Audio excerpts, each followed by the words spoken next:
तर भगवान एक कहाणी सांगतात, कथा सांगतात की भगवान बुद्ध कौशल देशामध्ये असताना विशाल भिक्खू संघाच्या बरोबर भिक्षा टाळायला निघतात. स्वागत आहे आपल्या सर्वांचं. हे बुद्धा टीचिंग चॅनल आहे. यावर बुद्ध आणि त्यांच्या संपूर्ण शिकवणीवर आणि शिक्षेवरती धम्मचर्चा होते. आपण सर्वजण बुद्धा टीचिंग चॅनलचा लाभ घ्यावा.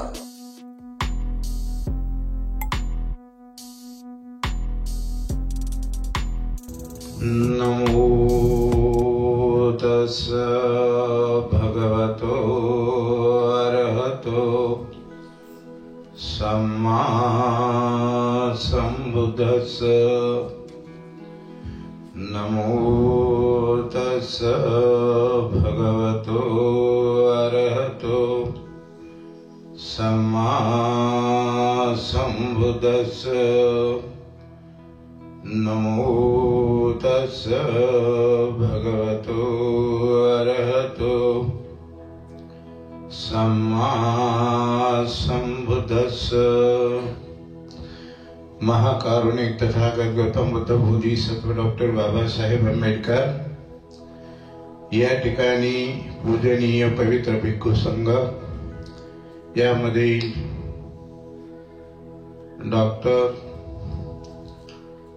एम सत्यपाल जी महास्तवी यांना त्रिवार अभिवादन करून या ठिकाणी ज्यांचा आज 26वा कठीण वरदानाचा हा सोहळा आपण या ठिकाणी साजरा करत आहोत, त्यांना सुद्धा या ठिकाणी त्रिवार अभिवादन. या ठिकाणी जमलेले सर्व बौद्ध उपासक उपासिका बालक आणि बालिका, आज आपण या कार्यक्रमासाठी निमंत्रित करून या ठिकाणी आपण आलात, उपस्थित झालात. अनेक प्रकारचं या ठिकाणी भोजन वाढण्यामध्ये, दान देण्यामध्ये आणि अनेक प्रकारचा सहयोग केल्यामुळे जे काही पुण्य आपण या ठिकाणी संपादन केलेलं आहे ते खरोखरच ते अतुलनीय आहे. त्याचं मोजमाप करता येत नाही असं पुण्य आपण संपादन केलेलं आहे. या ठिकाणी आपण पाहतो की 2 दिवसापासून हा कार्यक्रम या ठिकाणी सुरू आहे. कालच आपण पाहिलं की 15वा ऑनलाईन बौद्ध धम्म परिषद या ठिकाणी आपण घेतली. आज 24वा कठीण वरदानाचा सोहळा या ठिकाणी आपण साजरा करत आहोत. आपण या ठिकाणी विशाल असा भिक्खू संघ या ठिकाणी येऊन अनेक प्रकारची एक से एक तर अशा सुंदर प्रवचन या ठिकाणी देण्यात आले. आपण तेही ऐकले आणि ऐकून सुद्धा आपण खरोखरच जे महान पुण्य संपादन केलं त्याला खरोखरच तोड नाही. असं म्हणतात की प्रत्येक मनुष्य आपल्या सुखासाठी धडपडत असतो, मग तो अनेक प्रकारचे प्रयत्न करत असतो. मग काय प्रयत्न करत असतो की मला सुख कशा प्रकारे मिळावं, मला कोणत्याही प्रकारचं जीवनामध्ये दुःख येऊ नये. आणि आलं तर अनेक प्रकारचे तो बोबाबाजी करत असतो, सगुन पाहत असतो, अनहोनी पायाने देवीच्या दर्शनाला जात असतो आणि कुठेतरी मला सुख मिळेल अशा प्रकारचं सुख तो शोधत असतो. अनेक प्रकारचं पाहतो आम्ही बौद्ध असून सुद्धा आमच्या नजरेमध्ये असं येतं की बौद्ध असून सुद्धा आम्ही अनेक प्रकारचे कोंबडे बकरा अजूनही कापायला लागलो. आणि ते नुसते गुपितच कापत नाही, तो मोठ्या मोठ्या पत्रिका छापतात, गाड्या भरभरून येतात आणि म्हणतात की अशा प्रकारचं माझं त्या ठिकाणी अशा प्रकारचं कंदुरी आहे, तुम्ही जेवायला चला. एक वेळेस असं झालं की ते एक माणूस अशा प्रकारे त्यांनी कंदुरी आपल्या गावी केली आणि गावी केल्याच्या नंतर ते जे काही त्याचं पॅम्पलेट होतं ते मला दिलं आणि मला म्हणा भंतेजी त्या ठिकाणी आपली कंदुरी आहे, आपण चला त्या ठिकाणी बुद्धवंदना घेऊ आणि मग आमची कंदुरी सुरू करू. म्हणजे अजूनही आम्हाला काही काही गोष्टी अजूनही आमच्या नजरेस येतात, त्या खरोखरच हसण्यात आहेत, हसू येतं त्यासाठी. परंतु भगवान बुद्ध असं म्हणतात की हे सुख ज्या बाजूला आहे, तुम्ही ज्या बाजूने पळायला लागलेला आहात त्या बाजूला जे काय पळत आहात, जे काय तुमच्या मनामध्ये जे रुजलेलं आहे, ते हे सगळं आपलं मात्र अकल्याण करणार आहे, आपलं नुकसान करणार आहे. परंतु भगवान बुद्ध म्हणतात, अशा प्रकारे आपण कुठे जातो, कोण्या पहाडावर जातो, पिकनिक करतो, ते सुख आपल्याला मिळण्यासाठी आपण ते प्रयत्न करतो. परंतु भगवान बुद्ध म्हणतात की आपल्याला अशा प्रकारचं बाहेर जर सुख शोधायचं असेल, ते अंतर्मनामध्ये शोधलं पाहिजे. आणि सगळं सुख या 3.5 हाताच्या कायामध्ये आहे. मग या 3.5 हाताच्या मध्ये कायाच्या असल्याच्या नंतर भगवान एक कहाणी सांगतात, कथा सांगतात की भगवान बुद्ध कौशल देशामध्ये असताना विशाल भिक्खू संघाच्या बरोबर भिक्षाटनाला निघतात. आणि भिक्षाटनाला निघाल्याच्या नंतर चालता चालता त्यांना कौशल देशाच्या पुढे गेल्याच्या नंतर फार मोठं विशाल असं वन लागतं. आणि वन लागल्याच्या नंतर त्या ठिकाणी भगवान पाहतात. आणि एवढं मोठं वन पाहिल्याच्या नंतर त्या शाल वृक्षाच्या खाली जाऊन, रस्ता सोडून शाल वृक्षाच्या खाली जाऊन बसतात. बसल्याच्या नंतर शेवटी भिक्खू संघ त्याच्या पाठीमागून येत असतो. आणि पाहिल्याच्या नंतर आनंद त्या ठिकाणी पाहतात की भगवान रस्ता सोडून शाल वृक्षाखाली स्मृत हास्य करत आहे. स्मृत हास्य करत आहे असं म्हणल्याच्या नंतर आनंदाने आपली जिज्ञासा व्यक्त केली. आणि ते भगवंताला म्हणतात की भगवान, आपण विनाकारण अशा प्रकारे स्मृत हास्य करत नाही, परंतु आज रस्ता सोडून आपण या शाल वृक्षाच्या खाली या ठिकाणी बसलेला आहात, स्मृत हास्य करत आहात, याचं काय रहस्य आहे? तेव्हा भगवान बुद्ध आनंदाला सांगतात की आनंदा, या ठिकाणी फार मोठे पूर्वीचे महाकाश्यप सम्यक संबुद्ध होऊन गेलेले आहे. तुला जे हे वन दिसत आहे, चारो बाजूने वन दिसतं, ही झाडी दिसते, हे डोंगर दिसतात, त्या ठिकाणी फार मोठं नगर होतं. ते धनधान्याने संपूर्ण होतं. आणि हे नगर अनेक प्रकारचे हिरे मोती मानेने भरपूर परिपूर्ण होतं. आणि या ठिकाणी मात्र अशा प्रकारे पूर्वीचे काश्यप नावाचे सम्यक संबुद्ध या ठिकाणी ध्यान साधना करत असत. असं म्हणल्याच्या नंतर भगवान आनंदाला सांगतात की आनंदा,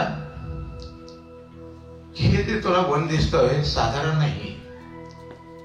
हे त्या काळात सम्यक संबुद्ध ज्या काश्यप नावाचे बुद्ध होऊन गेले, ते या ठिकाणी सतत ध्यान करत असत. आणि हे नगर छोटं नव्हतं, ते एक महानगर होतं की त्या नगरामध्ये संपूर्ण परिपूर्ण भरलेले लोक वस्ती होती. तेव्हा भगवान पुढे सांगतात की या नगरीमध्ये सम्यक संबुद्ध काश्यपांचा एक मोठा उपासक होता, त्याचं नाव गवेसी होते. आणि तो गवेसी उपासक असताना त्याने आपले 500 शिष्य उपासक बनवले होते. पुढे चालून भगवान आनंदाला सांगतात की आनंदा, की तो गवेसी नावाचा उपासक शिलामध्ये कच्चा होता. आणि त्याने जे 500 शिष्य बनवले होते ते सुद्धा शिलामध्ये कच्चे होते. मग भगवान आनंदाला म्हणतात की आनंदा, त्या गवेसी आर्य गवेसीच्या मनामध्ये असे येतं की अरे, मी सुद्धा शिलामध्ये कच्चा आहे आणि मी जे काही 500 शिष्य बनवले ते सुद्धा शिलामध्ये कच्चे आहे. आम्ही सुद्धा दोघे सुद्धा समान आहोत, आमच्यामध्ये कोणत्याही प्रकारचा फरक नाहीये. परंतु भगवान आनंदाला सांगतात की आनंदा, त्या आर्य गवेसीच्या मनामध्ये असा विचार येतो की मी यांच्यापेक्षा काही विशेषता केली पाहिजे. काय विशेषता केली पाहिजे की मला मात्र अशा प्रकारे आजपासून मी शिलाचं पालन केलं पाहिजे, 5 शिलाचं पालन केलं पाहिजे. तेव्हा भगवान आनंदाला सांगतात की आनंदा, तो आर्य गवेसी उठतो आणि आपल्या 500 शिष्याकडे जातो आणि म्हणतो की आजपासून मला शील पालन करणारं समजा, 5 शील पालन करणारं समजा. असं म्हणल्याच्या नंतर ते 500 गवेसीचे शिष्य पण विचार करतात की आपले आर्य गवेसी आमचे आचार्य आहेत, मार्गदाता आहेत, त्यांनी आमच्या फार मोठे उपकार केलेले आहेत. परंतु ते जर शिलाचं पालन करत असतील तर आम्ही शिलाचं पालन का करू नये असं म्हणल्याच्या नंतर ते सुद्धा उठतात आणि आपल्या आर्य गवेशीकडे जातात। आर्य गवेशीकडे गेल्याच्या नंतर म्हणतात की आर्य, आजपासून आम्हाला सुद्धा शील पालन करणार समजा।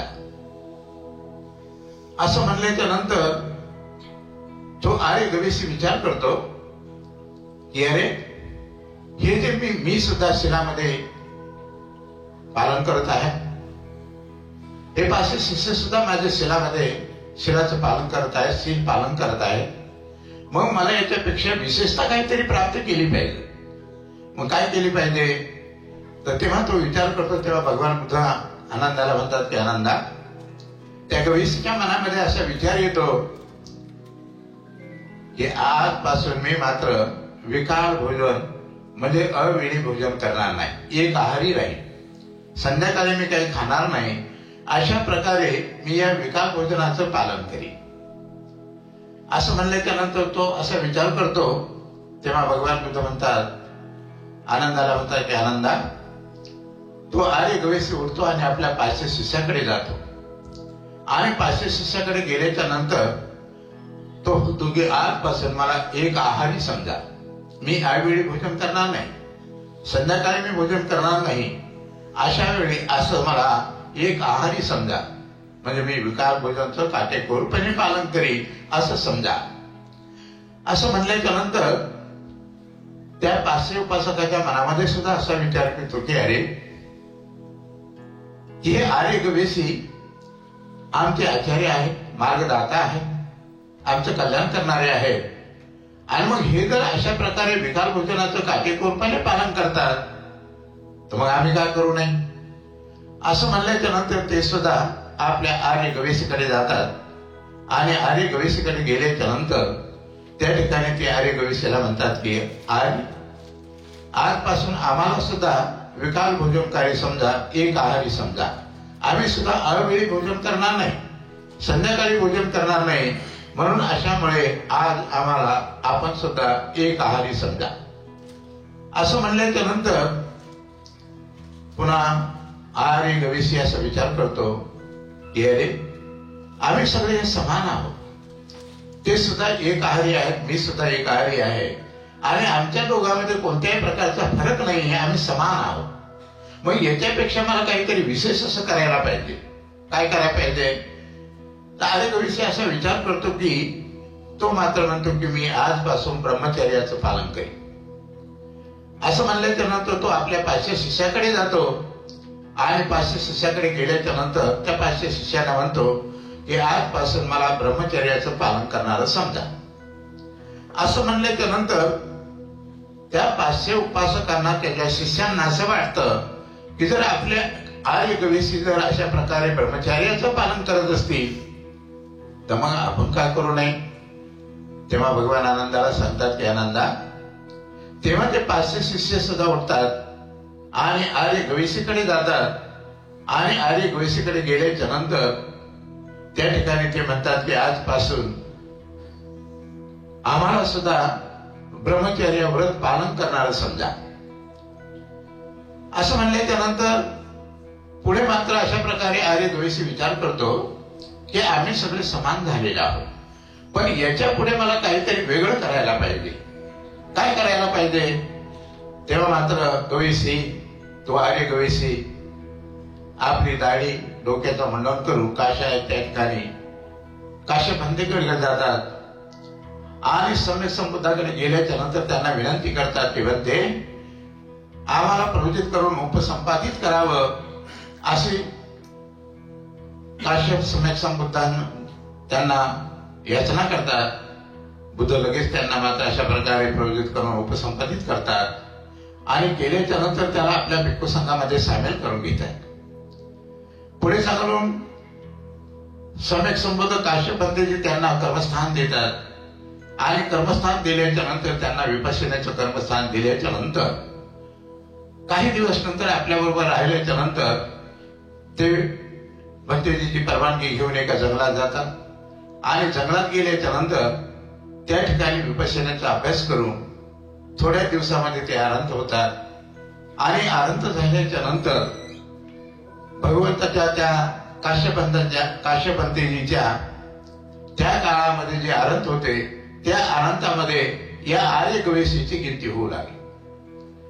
एक दिवस सुखाचा अनुभव घेत असताना त्यांना असं वाटलं की अरे माझे जे 500 जे शिष्य आहेत त्यांना जरी असा अनुभव मिळाला तर, त्यांना असं सुख मिळालं तर, परंतु त्यांना असं वाटते की तेव्हाचे मात्र 500 शिष्य जे आहेत ते सुद्धा काश्यप बुद्धांच्याकडे जातात, याचना करतात आणि त्यांना सुद्धा प्रवृत्त आणि उपसंपदा प्राप्ण्याची याचना करतात. बद्धजीने त्यांना सुद्धा प्रवृत्त केलं, उपसंपादित केलं आणि केल्याच्या नंतर आपल्या भिक्खू संघामध्ये सामील करून त्यांना सुद्धा कर्मस्थान दिलं आणि कर्मस्थान दिल्याच्या नंतर तेही सुद्धा अशा प्रकारे दिल्याच्या नंतर ते काही दिवसांनी वेगळे पडून बाहेर जाऊन ध्यान साधना करू लागले आणि ध्यान साधना करता करता करता ते 500 अरंत झाले. हे सगळे 500 अरंत झाल्याच्या नंतर त्या ठिकाणी जे काश्यप सम्यक संबुद्ध होते त्यांच्या काळामध्ये जे काही अरंत होते त्या अरंतामध्ये त्यांची गिनती होऊ लागली. अशा प्रकारचं इकडं तिकडं न भागता सुख जर आपल्याला खऱ्या अर्थाने पाहायचं असेल तर आपण स्वमुख होऊन अंतर्मुखी होऊन या 3.5 हातामध्ये जे काही सुख आहे ते बाहेर कुठं सुख मिळणार नाही. म्हणून आपण आज पाहतो इकडे तिकडे पळतात, इकडे तिकडे पळतात, परंतु त्या पळण्याने आपल्याला दुःखच निर्माण होतो, सुख निर्माण होत नाही. म्हणून या काश्यप गवेशी नावाच्या या उपासकाचं आणि 500 उपासकांचं उदाहरण आपल्या डोक्यामध्ये जर आपण ठीक ध्यान देऊन ऐकलं तर खरंच सुख आम्हाला ते प्राप्त होतं आणि त्याला परम सुख असं म्हणतात, त्याला निब्बान सुख म्हणतात. म्हणून असं निब्बान सुख जर आपल्याला खरोखरच जर प्राप्त करायचं असेल तर याशिवाय आपल्याला दुसरं सुख कुठेच मिळू शकत नाही. ते केवळ 3.5 हातामध्ये आहे आणि ते विपश्यनेमध्ये आहे. म्हणून एवढंच बोलून या ठिकाणी भट्टजीला मला थोडीशी बोलण्याची संधी दिली आणि आपण सुद्धा हे प्रवचन चांगल्या प्रकारे ऐकलं. तेव्हा माझं छोटस प्रवचन मी या ठिकाणी थांबवतो. भट्टजीने मला संधी दिली त्यांच्याबद्दल सुद्धा मी आभार मानतो. आपण ऐकलं, आपण सुद्धा तारीफ करावं तेवढी आहे. तेव्हा एकदा मात्र साधू म्हणा साधू साधू साधू. सर्वांचं मंगल हो, सर्वांचं कल्याण हो, सर्वांना आयुष्यवर्ण सुख आणि बलाची प्राप्ती हो. खूप मंगल हो, खूप कल्याण हो. साधू साधू साधू साधु बुद्धं नमामि. बुद्ध को नमन करता हूँ. धम्मं नमामि. धम्म को नमन करता हूँ. संघं नमामि. संघ को नमन करता हूँ.